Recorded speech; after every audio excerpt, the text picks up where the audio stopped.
इस कहानी में हम अली की जिंदगी का सफर देखेंगे, एक ऐसा नौजवान जिसने दुनिया की मोहब्बत में अपनी आखिरत को भुला दिया। लेकिन जब मौत उसके करीब आई तब उसे एहसास हुआ कि असली सुकून कहाँ है। अली एक खूबसूरत और अमीर घराने का लड़का था। उसके पिता शहर के एक बड़े व्यापारी थे और उसकी माँ एक नेकदिल औरत थी जो हमेशा नमाज और कुरान में लगी रहती थी। लेकिन अली को इन बातों में कोई दिलचस्पी नहीं थी। वह दिन भर दोस्तों के साथ घूमता, लेट नाइट पार्टियां करता और महंगी गाड़ियों में शहर की सड़कों पर दौड़ता। उसकी जिंदगी में सिर्फ एक ही मकसद था, मौज मस्ती। उसकी माँ उसे बार बार कहती, बेटा इस दुनिया की रंगीनियत धोखा है, एक दिन सब कुछ खत्म हो जाएगा और फिर अल्लाह के सामने खड़े होना पड़ेगा। लेकिन अली हंसकर जवाब देता, अम्मी अभी मैं जवान हूँ, जिंदगी का मजा लेने दो, नमाज और तौबा के लिए अभी बहुत वक्त है। अली की माँ हर रात उसके लिए दुआ करती। वह तहज्जुद की नमाज में रोकर अल्लाह से कहती, या अल्लाह मेरे बेटे को हिदायत दे दे, इसे सही रास्ते पर ले आ। लेकिन अली पर इस बात का कोई असर नहीं था। एक दिन उसके बचपन के दोस्त उमर ने उसे समझाने की कोशिश की, अली हम सबको एक दिन मरना है, इस दुनिया की दौलत किसी काम की नहीं, चलो मस्जिद चलते हैं, तौबा कर लेते हैं। लेकिन अली ने हंसकर कहा, भाई तू मुझसे जलता है, तुझे मस्जिद जाना है तो जा, लेकिन मैं अपनी लाइफ एंजॉय कर रहा हूँ। अली को इस बात का अंदाजा नहीं था कि अल्लाह उसके लिए कुछ और ही लिख चुका था। एक रात अली अपने दोस्तों के साथ पार्टी से लौट रहा था। वह नशे में नहीं था, लेकिन दुनिया की मस्ती में इतना खोया हुआ था कि उसे इस बात की परवाह ही नहीं थी कि मौत कितनी करीब हो सकती है। उसने कार का म्यूजिक तेज कर दिया और अपनी स्पोर्ट्स कार को फुल स्पीड में दौड़ाने लगा। अचानक सामने से एक ट्रक आ गया। अली ने गाड़ी रोकने की कोशिश की, लेकिन बहुत देर हो चुकी थी। तेज आवाज के साथ गाड़ी पलट गई। चारों तरफ अंधेरा छा गया।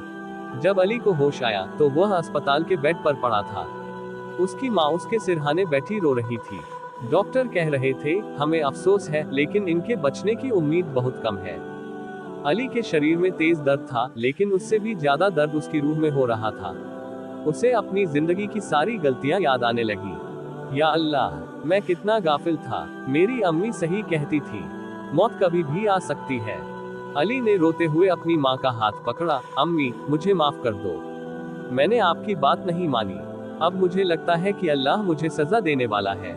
उसकी माँ ने आंसू पोंछे और कहा, बेटा अल्लाह बहुत रहम करने वाला है, अगर तुम सच्चे दिल से तौबा करोगे तो शायद वह तुम्हें माफ कर दे। अली ने कहा, अम्मी मुझे नमाज पढ़नी है। ये सुनकर माँ की आंखें नम हो गईं। उसने नाज से कहा, मेरे बेटे को वुजू करवाने दो। अली बहुत कमजोर था, लेकिन किसी तरह उठकर उसने वुजू किया। उसके हाथ कांप रहे थे, लेकिन उसका दिल हल्का हो रहा था।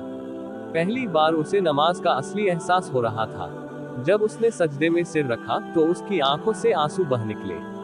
उसने कहा, या अल्लाह मुझे माफ कर दे, मुझे एक और मौका दे, मैं पूरी जिंदगी तेरी राह में लगा दूंगा। लेकिन उसकी तकदीर में कुछ और ही लिखा था। उसी सजदे में अली की रूह अल्लाह को प्यारी हो गई। अली की माँ उसके बेजान जिस्म को देखकर फूट फूट कर रो रही थी, लेकिन उसके चेहरे पर सुकून था। या अल्लाह तूने मेरे बेटे को मरने से पहले हिदायत दे दी। अली चला गया, लेकिन वह अल्लाह के सामने तौबा करके गया। मौत कभी भी आ सकती है, हमें यह नहीं सोचना चाहिए कि हम जवान हैं, इसलिए हमें तौबा और इबादत की जरूरत नहीं। मौत उम्र देखकर नहीं आती, माँ की दुआएं बेकार नहीं जाती। अली की माँ हर दिन उसके लिए दुआ करती थी और आखिरकार अल्लाह ने उसे हिदायत दी। सच्ची तौबा का दरवाजा हमेशा खुला होता है। अली ने मरने से ठीक पहले तौबा की और अल्लाह ने उसे कबूल कर लिया। हम सबको इस कहानी से सीखना चाहिए। हमें कभी यह नहीं सोचना चाहिए कि नमाज और तौबा के लिए बहुत वक्त है। क्या पता आज का दिन हमारी जिंदगी का आखिरी दिन हो। वीडियो पसंद आए तो लाइक करें, कमेंट करें और चैनल को सब्सक्राइब करना न भूलें। आपकी राय हमारे लिए महत्वपूर्ण है। हमें कमेंट में बताएं कि आपको ये कहानी कैसी लगी।